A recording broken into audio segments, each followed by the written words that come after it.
एक बार एक राजा था। राजा बहुत ही धर्मात्मा था और उसका राज्य चारों ओर सुख शांति में चल रहा था। किसी को भी किसी प्रकार का कोई कष्ट नहीं था, किसी को भी किसी प्रकार का कोई दुख नहीं था, सभी ओर शांति थी। राजा का एक राजकुमार भी था। राजकुमार भी जैसा राजा था वैसे ही उसका बेटा भी था।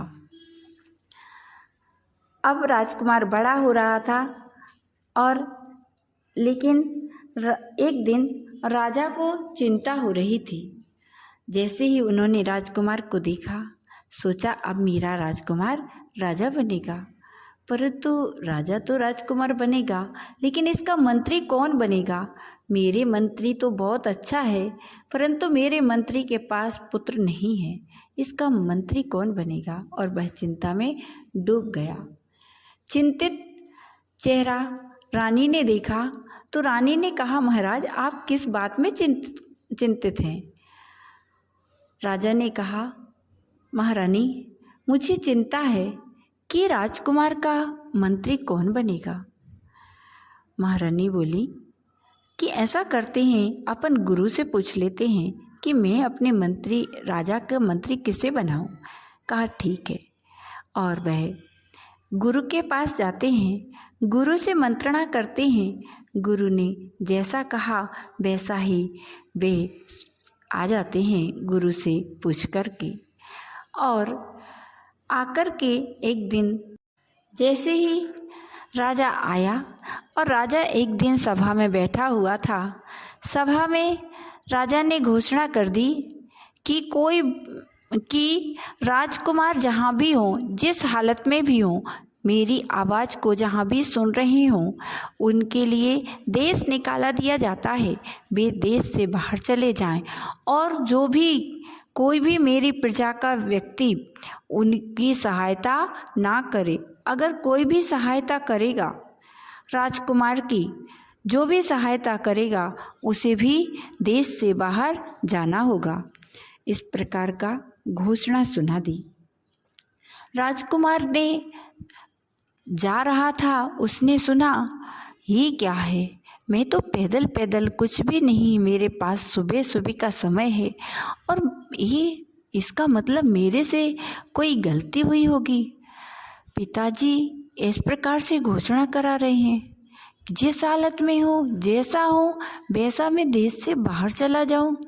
ठीक है, मेरे से निश्चित ही कोई गलती हुई होगी, मुझे जाना चाहिए, लेकिन अपने मित्रों से तो पूछ लो। और वह एक मित्र की ओर आगे बढ़ा। मित्र ने भी सुन लिया था कि राजकुमार को लिए ऐसी सजा दी गई है, इसलिए मित्र ने अपने दरवाज़ों को बंद कर लिया। उसने देखा मित्र ने दरवाजे बंद कर लिए, दूसरा भी तो मेरा मित्र है, उसके पास जाता हूँ। दूसरे मित्र की ओर जा रहा था कि मित्र ने देखा कि राजकुमार यहीं आ रहा है, अब क्या होगा। मित्र ने धीरे से संकेत किया, देखो मित्र तुम यहाँ मत आना, अगर आप कहीं तो गाड़ी वहाँ रखी हुई है, चाबी मैं यहाँ से भेज देता हूँ, आप गाड़ी को लेकर के, घोड़ा वहाँ बंधा हुआ है, घोड़े पर भी सवार होकर के जा सकते हैं। मैं इतना ही आपकी सहायता कर सकता हूँ, आप पैदल हैं तो हमारी गाड़ी घोड़ा ले लीजिए और चले जाइए, लेकिन मैं आपके साथ नहीं जाऊँगा, आपसे बात भी नहीं करूँगा। राजकुमार ने देखा सही तो है, मुझे सजा हुई है, मेरे मित्रों को थोड़ी ना हुई है, मैं मित्रों के से क्यों सहायता मांग रहा हूँ और मैं अपनी वजह से मित्रों को क्यों दुखी करूँ। ठीक है, मुझे पैदल ही जाना चाहिए। और वह पैदल ही जाने लगा। वह जा रहा था कि उसे आवाज़ सुनाई दी, राजकुमार रुक जाओ, रुक जाओ, रुको राजकुमार। जैसे ही उसने पलट के देखा, उसका एक तीसरा मित्र था। उसने कहा, भाई तुमने नहीं सुना क्या? बोला, सुना है, मैंने भी सुना है, मैंने सुना तभी तो मैं दौड़ते हुए आ रहा हूँ आपके पास कि मेरा राजकुमार कहीं देश से बाहर ना चला जाए। बोले भाई तू चला जा जल्दी से यहाँ से, नहीं तो तेरे को भी मेरे साथ जाना होगा। बोला मैं भी साथ चलूँगा, चिंता किस बात की, जहाँ राजकुमार रहेगा वहाँ मैं रहूँगा। लेकिन उसने हाथ पकड़ा राजकुमार का और वह राजा की ओर ले गया। बोला ऐसे नहीं जाऊँगा, बोल के जाऊँगा कि मैं राजकुमार के साथ जा रहा हूँ। महाराज की राजसभा में जैसे ही वह पहुंचा, सभी लोग देखने लगे, क्या इसको डर नहीं लगता है। और उसने कहा महाराज। राजा बोले बेटा तूने नहीं सुना क्या, मैंने क्या कहा। बोला सुना है महाराज, मैंने भी सुना है कि आपने कहा है कि जो राजकुमार की सहायता करेगा उसके लिए भी देश निकाला दिया जाएगा। तो मैं भी राजकुमार के साथ चला जाऊंगा, लेकिन क्या मैं इतना भी नहीं पूछ सकता हूँ कि मेरे राजकुमार की गलती क्या है। उसने कहा गलती।